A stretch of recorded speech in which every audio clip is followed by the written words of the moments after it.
the toxic people in our lives. But one thing we really haven't touched on is how we can be toxic to ourselves.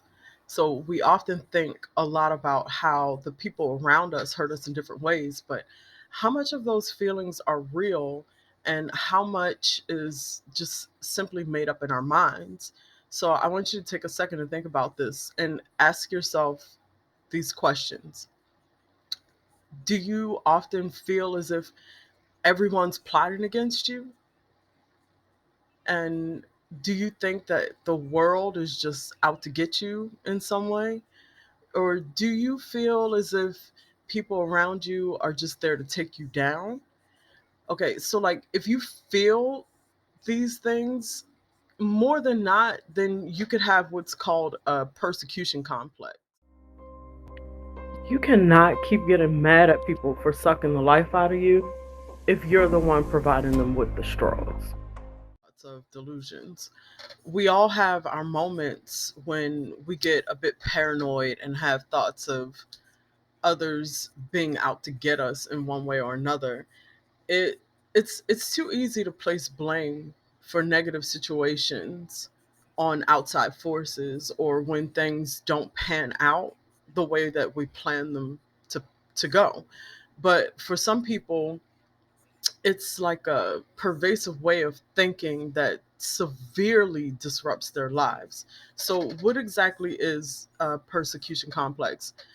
Simply put, it's an individual who believes that someone wants to cause harm to them when that's just not true.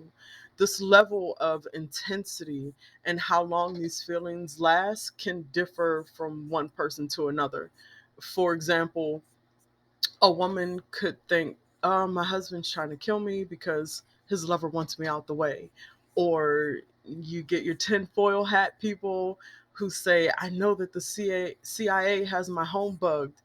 And then you have people that say things like, I have no doubt that the store attendants have been warned not to help me because anytime I need help, they just magically disappear. People who suffer from persecution complex will speak very vaguely using words like they or someone, the government, or entities. These individuals are never able to just pinpoint an actual person or an actual organization. So, what's the cause of this? People who suffer from persecution complexes share all three traits. They have difficulties with emotional processing, they tend to throw logic out the window and act or react based on how they're feeling in the moment. Because of this, you see a person who has frequent emotionally charged outbursts and they're very impulsive. They will also give greater meaning to some of the most mundane situations. For instance, if they encounter people laughing, instead of asking what the laughter is about, they automatically think that the laughter is due to their presence. They just think that the people who are laughing about them. They don't understand how to rationalize abnormal internal events. They will immediately fixate on an outside source as the reason for their negative state of being. For example, if an individual has issues with high anxiety, instead of them rationalizing that their anxiousness may say that they're hyper visual because they're being watched, followed, or their house is bugged. Or if an individual has come down with an illness, instead of seeing a doctor, they might accuse someone who's close to them of trying to poison them. And the last trait shared is attributed to cognitive bases or reasoning biases. In other words, the individual is more likely to jump to conclusions and blame others for situations that they themselves have actually created.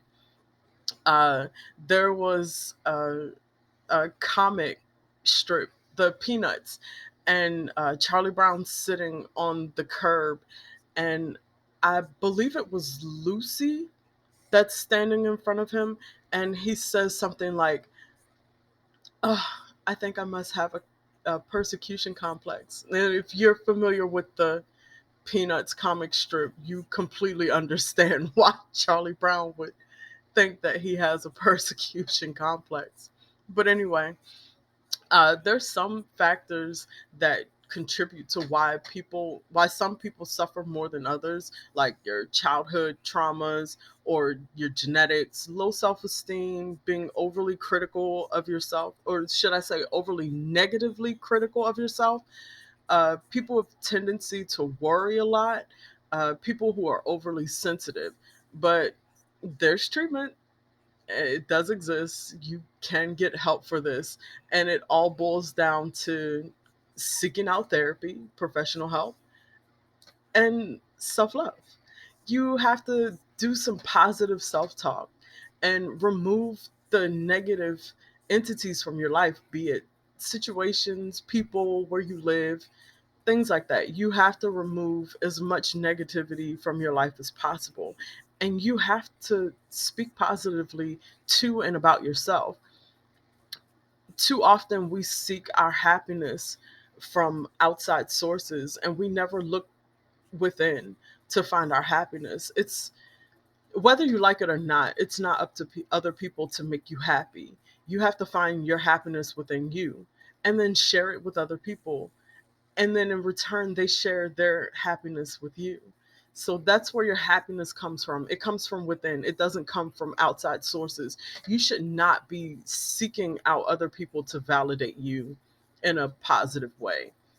Now, this is not to say that some people who suffer from persecution complex don't have more serious issues like a chemical imbalance, which does require medical attention from a licensed practitioner.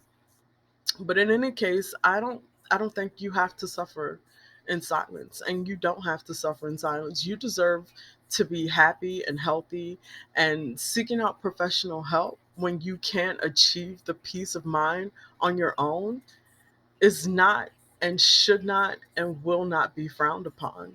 So I